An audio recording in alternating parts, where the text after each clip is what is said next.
Yeah, hi everyone. Jason here, Robot Lawnmowers Australia. One of the most popular questions we get asked here at the shop is generally around the Worx Landroid machines and what's the difference between the WR139E, the WR140E and the WR150E. So hopefully I'll be able to wrap it up nice and quickly for you because I'm trying to shorten my videos, which tend to end up very long.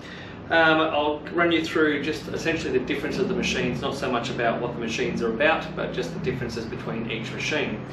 The WR139 and the WR140E are both physically the same size machine, so they're both part of the M range, which is the medium size range for Worx Landroid, and the only difference is that the 140 has some upgrades from the 139. The 139 has the 18cm cutting blade, the 140 has an 18cm cutting blade. They both have 3 wheels, a single front wheel on both machines. They both have the same size back wheels. Cutting height adjustments are all the same, and the only real difference between these two machines physically is that the WR139 has an LED display which is just got a few indicators on there that allows you to put your password in, allows you to start and stop it and things like that. But when you get an error like it has now because it's not inside a boundary, and I've just lifted the machine, it just says E6. So E6, when you look up in your manual, it will be that the machine's been lifted. E1 being that there's no signal wire, and various other error codes that come along with it. So when these fault or anything comes up on the machine itself, you don't get a lot of information. You're only able to start it, stop it. You can do some very basic programming functions in here, and you can set it into a closed loop and things like that. But there's not a lot you can do with the actual screen on the machine. It's generally all controlled through the app.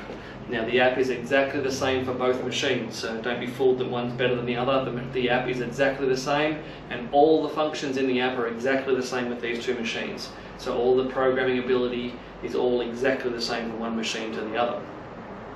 So the 140E has a full LCD screen, and you won't really be able to see it on the camera there, but it has a full screen which gives you a lot more information. So if you do have an error code, I'll put the password in here. So when you put a password in, it actually tells me that the machine is upside down. That's because I picked the machine up. So it gives you the actual information about what the error code is, not just that it's just an error has occurred. Both machines will have the same error information on the app. So like that upside down code that's just come up right now, or the error on both these machines, they will both send the same information to the app, and on the app it will tell you that it's been upside down or it's been lifted. So on the machines, if you just lift the front wheel off the ground, it'll say lifted. If it gets past about 30 degrees, 35 degrees, it then goes into the upside down alarm. Okay? So all that is exactly the same, it's just the screens that are different. And on the WR140 machine, with that additional information on the screen, means that you can actually fully program the machine from the screen. You don't actually need the app at all to program the machine. You can program your zones, your timing, anything you want through the actual controller on the actual machine, and never actually connect the app to it if you don't want to. So that's the main difference between the 139 and the 140.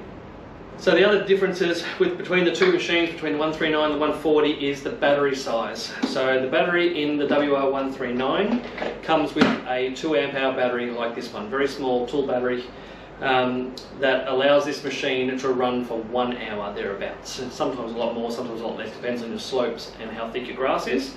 But that battery will allow one of these machines to run for approximately 1 hour.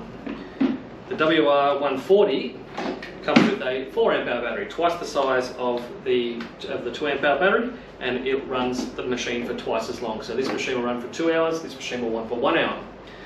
That said, these batteries that run in all these machines are only a tool battery. They can pop in and out. You can put any size battery you like. So you can buy a 2 amp hour battery, a 4 amp hour battery, and soon there'll be available a 6 amp hour battery that you can simply just take the battery out of the 139 and put the larger battery in. All the batteries, as long as they have power share written on the side, the batteries are compatible with all 3 of these machines. You can put any size battery you like in any of these machines. So that's the batteries. The third difference between these two machines is the charger. Now, the power supply, I should say. So the 140 comes with a 3 amp hour charger. and the 139 comes with a 1.5 amp hour charger. So what does that mean? Essentially it just means that the charge time for the WR139, it'll take approximately 1.5 to 2 hours to charge this small battery. With the larger charger, with the larger battery, it still takes about the same amount of time. So both these batteries will charge up in the same amount of time with their respective chargers. Basically what that means is that the 140E can charge faster and get back to work quicker. So essentially it only needs to charge for 1.5 hours and then it will work for 2 hours. The 139 will charge for 1.5 hours and only work for 1 hour. So you're getting a lot more actual run time during the day out of the 140 than you are out of the 139. Again, the power supplies are available. You can plug any power supply into any base station. They all run the same boards. So you can purchase any of these power supplies afterwards and mix and match them between. You can put your small power supply on any of the other ones if you like. So primarily that is the only differences between the WR139E and the WR140E. So the capacity on these machines, so we didn't really go through, is 500 square meters on the WR139, and the 140E is good for 1,000 square meters. That said, as I always recommend to people, don't exceed more than about 70% of the capacity of the mower. So about 70% of 500, which is about 350, 400 square meters with a 139, and around about 700 meters for the 140. Just simply because the machines will mow their full capacity, they'll just take a long time to do it. To get a machine to run to its total capacity, you'll need to run that machine for possibly anything up to 12, 14, even 16 hours a day to try and get it to actually mow its full capacity. So we generally recommend that you try and stay around about the 70% of the capacity at a maximum, so that the machine is capable of mowing that area in a reasonable time frame. Okay, so we'll move on to the WR150E. Now this is where things get rather interesting because this machine is significantly different to the other two machines. The WR150E is physically a larger machine. You can see that the backs here are lined up. You can see it's nearly 100 mm longer. It's a wider machine. It's physically larger. The differences between the 139 and 140 was mostly around the LCD screen. The 150 has the same LCD screen as the 140 model, so it's fully programmable through the actual control through the mower itself. You do not have to connect it to the internet if you don't want to for your app, but obviously you're better off to do so, both for security and for functionality.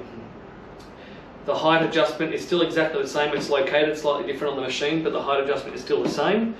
However, the height of the 139 and the 140 models is between 30 and 70 millimeters, and the cutting height adjustment on the 150 is between 30 and 90 millimeters. So it does cut higher than the other machines if you wanted to. So if you want your grass to be taller than 60 or 70 millimeters, then definitely the 150 machine will take it up to about 90 millimeters.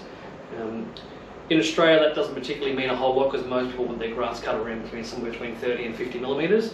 But if you've got something like a long Fortescue grass or something like that, you might want to cut it at about that sort of 70, 80, even 90 millimeters height, which the WR150E will do. The cutting blade itself, or the width, is wider on these machines. Sorry, there's a bit dirty these machines. These are my demonstration machines that I use to demonstrate to customers. So the cutting disc on the 150 is 22 centimeters versus the cutting disc that's on the 139 and the 140 is only 18 centimeters. So it's quite a bit smaller. You've got about 4 centimeters difference, which is quite a significant difference in percentage. So it'll cut 22 centimeters wide. The other two models will only cut 18 centimeters wide. The battery that comes with the 140 is also the 4 amp hour battery.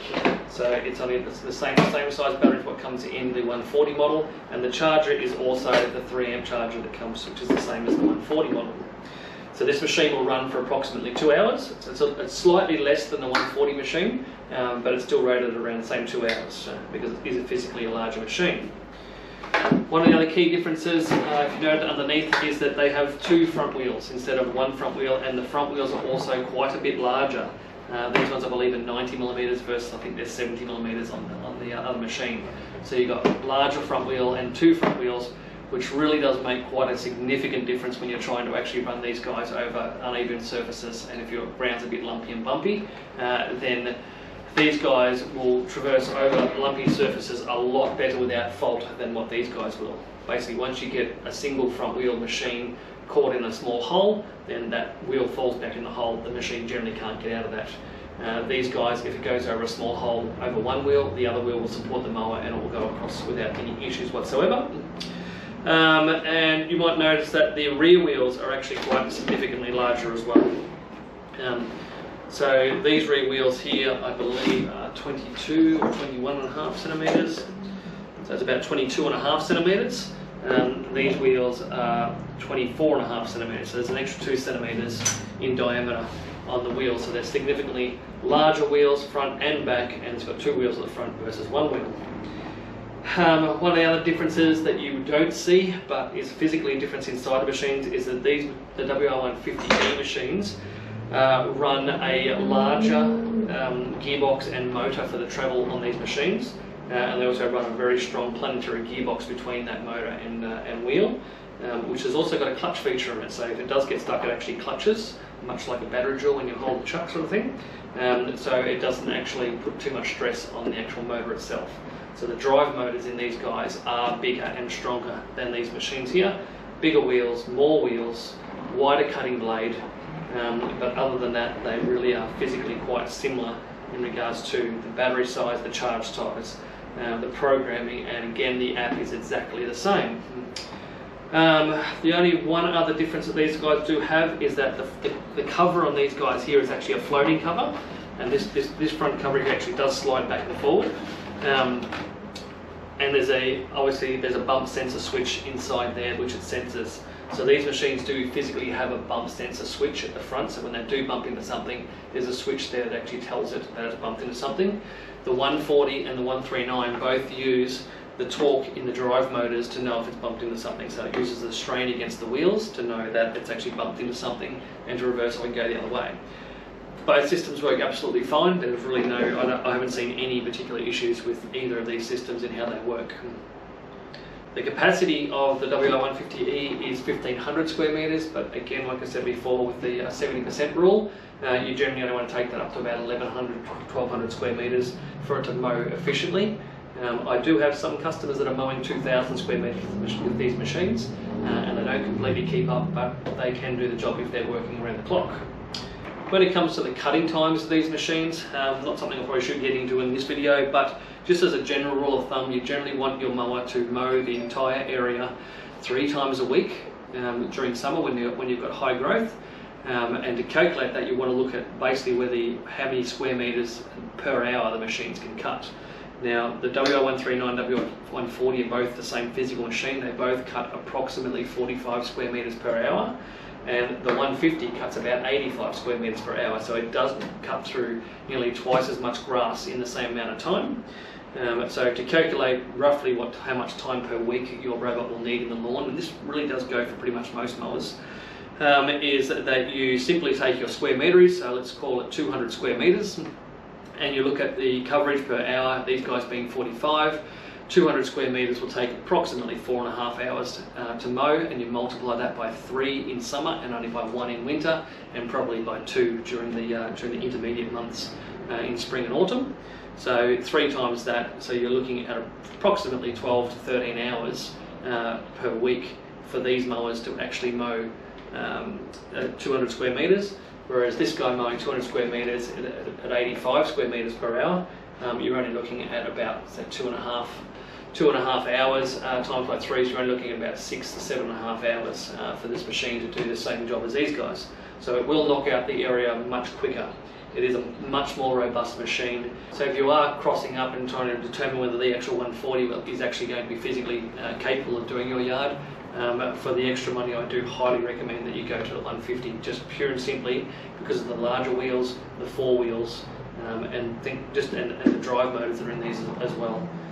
They do make them a significantly better machine at getting around, and they do mow almost twice as fast as these other machines. Okay, the accessories that come with the machines, I haven't discussed that yet, just in the terms of wire and pegs.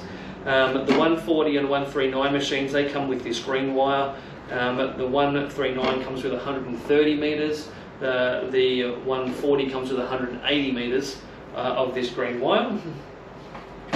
The 150E comes with a slightly heavier duty wire, and it comes with 220 meters, which is it's a black wire. The pegs to peg it down, if you are pegging it down, so the bag of pegs will come with it. I'll just get some of those out there so you can see how they look. Take them out. So that's the pegs there, that come in a strip there, and you just break them off so you can peg them down. The 139 comes with 180 pegs, the 140 comes with 250 pegs, and the 150 comes with 270 pegs. So I think we've pretty much covered all the differences. Like I said, the capacities are different on all three machines. The battery sizes are different between the 139, 140, and the charger are different. The LCD screen is different on the 139, but it's the same on the other two machines. The cutting width is the same on these two machines, and larger on make up to 220 millimeters on the 150E. And then you've got the physical differences of the 150E versus the other two machines. So I hope this has answered most of the questions in regards to just the simple ones in regards to what are the differences between these three machines. If you've got any questions at all, please send us an email at sales@robotlawnmowers.com.au. Check out our website at www.robotlawnmowers.com.au, or find us on Facebook. We generally post everything on there as well. And you can just search for Robot Lawnmowers Australia on Facebook. Thanks for watching.